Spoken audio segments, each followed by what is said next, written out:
Señor doctor, abogado, analista político peruano Ramón Abasolo, muy buenos días. Buenos días, don Fernando. Un gusto escucharlo nuevamente y le agradezco un saludo a su audiencia. Bueno, le digo que le hablo con profundo dolor, porque la situación del Perú no es para reír. La situación del Perú es de una enorme gravedad. Existiendo, al parecer existe, un instituto constitucional que yo no aprendí, no lo vi cuando era profesor de Derecho Constitucional y obviamente tenía que ver el Derecho Constitucional comparado. Y es que el Congreso pudiera hacer imposible la elección popular del señor Castillo. Y eso porque ha elegido un gabinete tan malo como el que lógicamente debía esperarse, pero mucho más malo del que los peruanos podían esperar. ¿No es así? ¿Nos quiere contar, doctor Ramón? Es así, es exactamente así. Se han manifestado las pesadillas más tormentosas que teníamos algunos peruanos respecto de cuál iba a ser el derrotero a seguir por este gobierno que finalmente tomó el poder y lamentablemente está confirmando los temores que teníamos muchos, que iba a elegir el camino del comunismo, directamente del comunismo.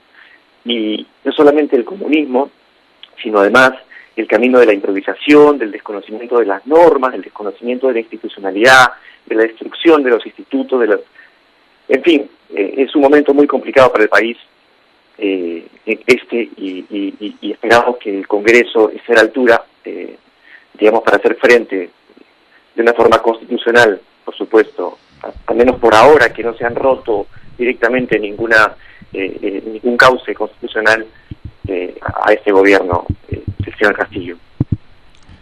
Doctor Ramón, pero el Congreso podría, de hecho, impedir la ratificación que necesita o que debe darle al gobierno recién electo por el pueblo de Castillo.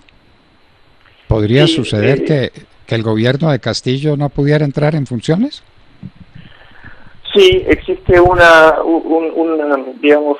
mecanismo constitucional que es la ratificación de la confianza que tiene que otorgar el Congreso una vez instalado el gobierno al gabinete que presente al país. Es un gabinete plagado de figuras chatas, de delincuentes directamente, de gente sin ninguna experiencia en el manejo de la cosa pública, con serias acusaciones de delitos vinculados incluso a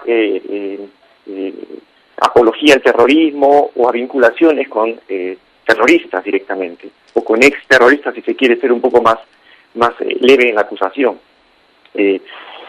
Pero la impresión que tengo es que justamente eso es lo que quiere el señor Castillo, que se le deniegue la confianza a este gabinete, porque si es que se le niega la confianza a este gabinete, tendría más fácil la posibilidad de sacar el Congreso el señor Castillo.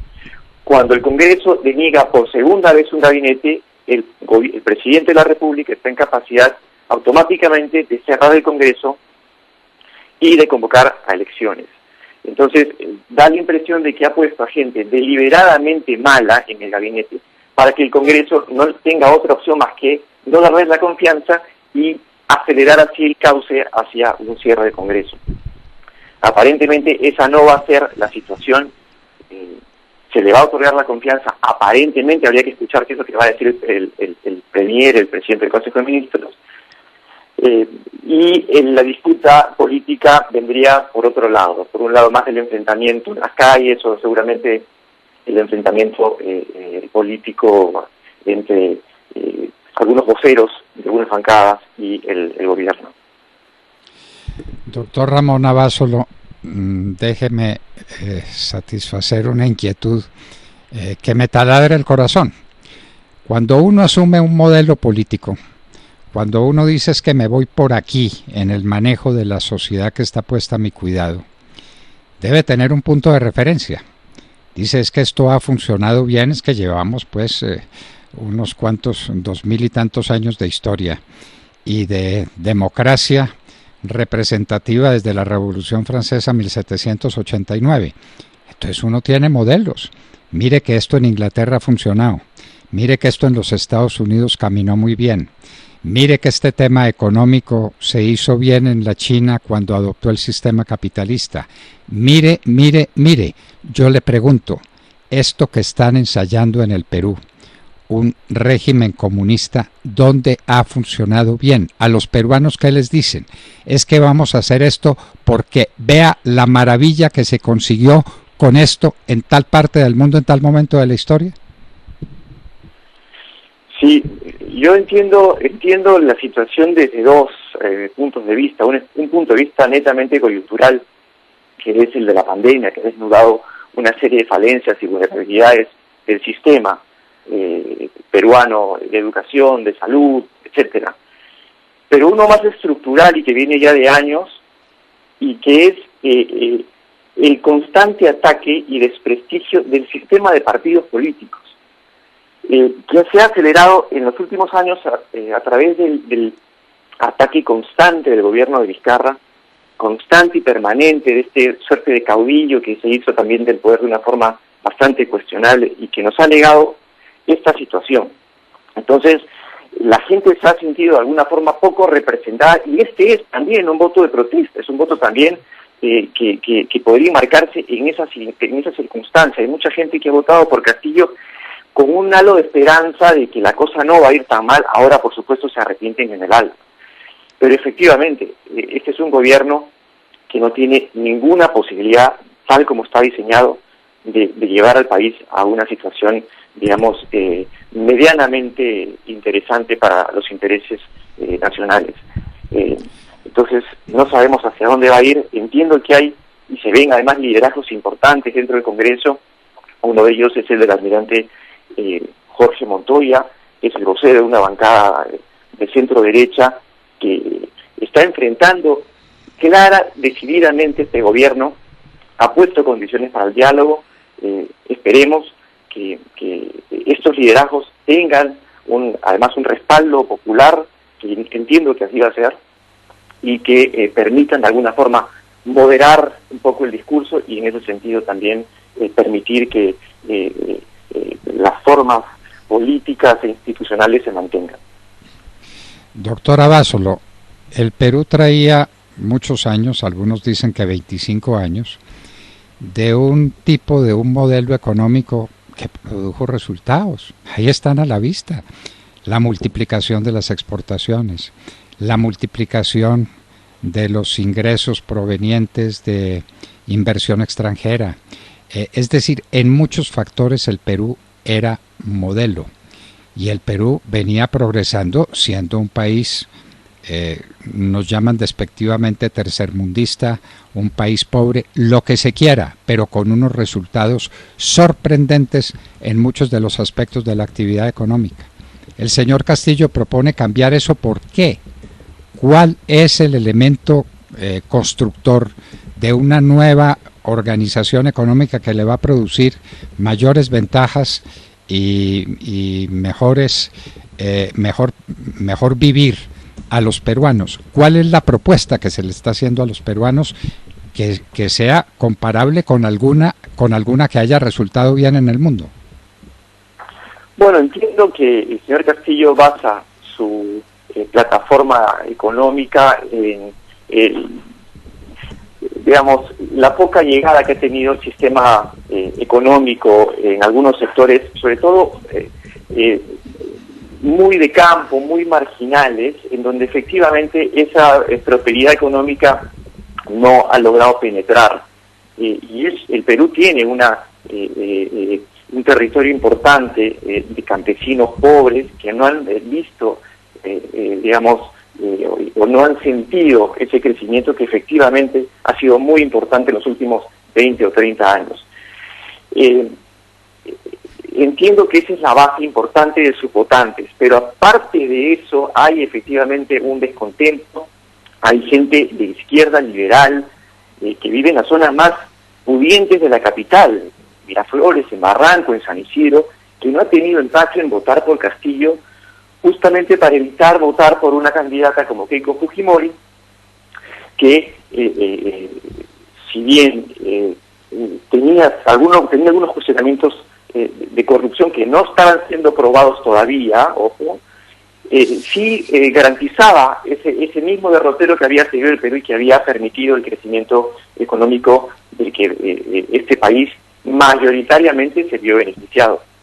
Entonces entiendo que ha sido un mix, un poco de todo, no solamente el descontento económico de algunos sectores, sino también un descontento político, social, una nueva forma de ver la política que, la verdad, desde mi punto de vista, se entiende muy poco. Bueno, doctora Abasolo, para que nos ubiquemos en el tiempo, estamos ubicados en, digamos, en el espacio ideológico que usted nos menciona, pero en el tiempo, ubíquenos. ¿Qué se sigue ahora? ¿Cuándo es que se pronuncia el Congreso? ¿Cuándo es que se posesiona este gabinete y cuándo este gabinete va a tener el respaldo del Congreso? ¿Qué se sigue y cuándo, doctora Abasolo? El gabinete tiene un mes para presentar sus propuestas ante el Congreso luego de la juramentación, o antes inclusive, pero hasta un mes. Entonces debemos esperar que en las próximas semanas el gabinete se presente ante el Pleno del Congreso, exponga cuál va a ser el camino a seguir y a partir de ahí se discuta si se le da o no la confianza.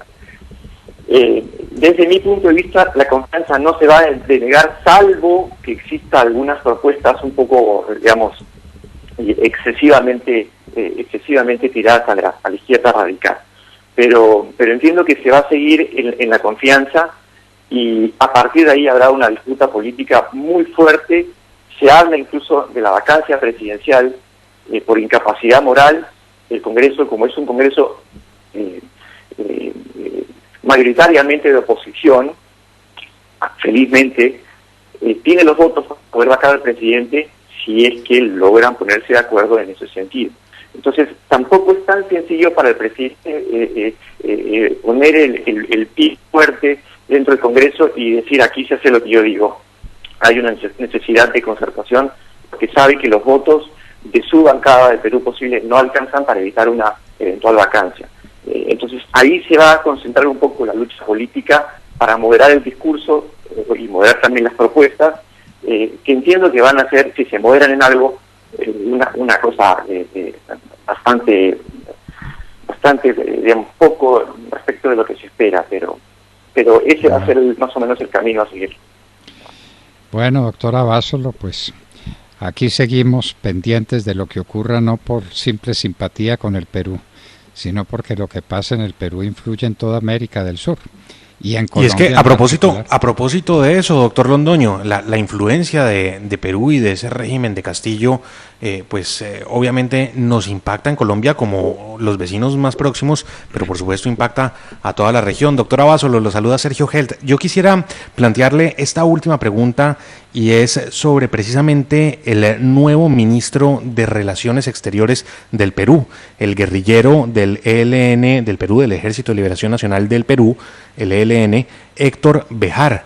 ¿Qué se puede esperar en materia de política exterior, al menos en la región, cuando es el sujeto que está a cargo de las relaciones exteriores desde Lima? Sí, Sergio, buenos días. Un gusto escucharte también. La verdad, lamentablemente es una afrenta a la Cancillería. Es la presencia de una persona de esa naturaleza, con esas credenciales, afecta tremendamente y entiendo que afecta también desde lo personal a la gran mayoría de diplomáticos en este país. Evidentemente lo que se espera es un viraje de la política exterior peruana. Ya hemos visto algunos contactos con el, entre comillas, canciller del gobierno de Maduro para restablecer algunas relaciones y ese es el primer paso, pero imagínate lo que vendrá más adelante. Así que, por supuesto, no se espera nada favorable con la presencia de este señor. Bueno, pues quedaron hechos. Uno con la vecindad del gobierno de Venezuela, el país más rico de América Latina, donde hoy la gente no tiene que comer. Es que uno tiene, en política hay que ser muy pragmático, doctora Abasolo. Yo no sé por qué le meten a esto tanta ideología y tanto cuento y tanta retórica, cuando el problema es saber qué funciona y qué no funciona. Y entonces, pues lo de Venezuela, no me diga que puede ser ejemplo para alguien, pero por favor, el país más rico de América y la gente no tiene que comer, no tiene un plato de comida. Yo no he sabido que del Perú se esté saliendo la gente para alguna parte a buscar un plato de comida. Yo le quiero contar que en Colombia hay cerca de 2,5 millones de venezolanos que vinieron acá a buscar el alero de Colombia simplemente porque quieren comer. Y esto es en el país más rico, con las mayores reservas petroleras del mundo, con una riqueza minera enorme, con una situación agrícola que nunca le dio a Venezuela problemas graves de subsistencia de la población.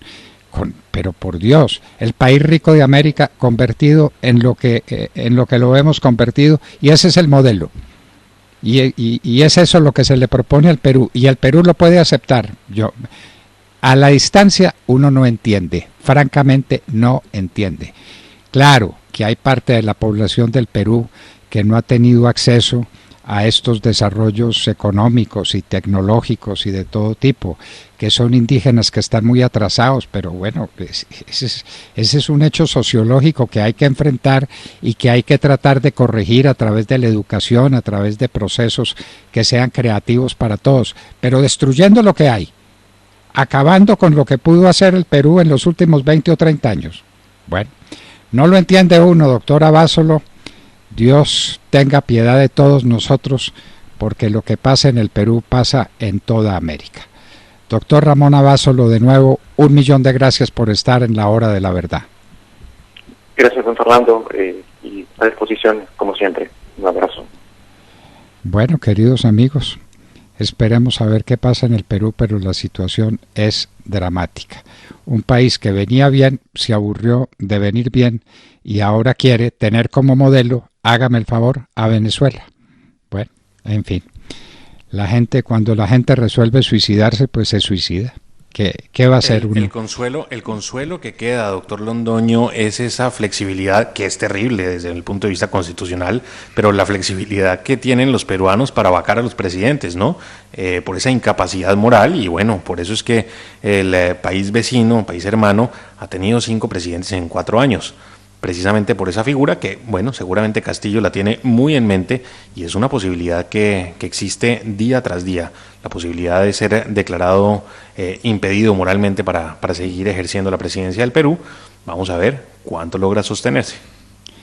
Ramón Abasolo, abogado, analista político peruano, estaba con nosotros en La Hora de la Verdad. Si tienes una pequeña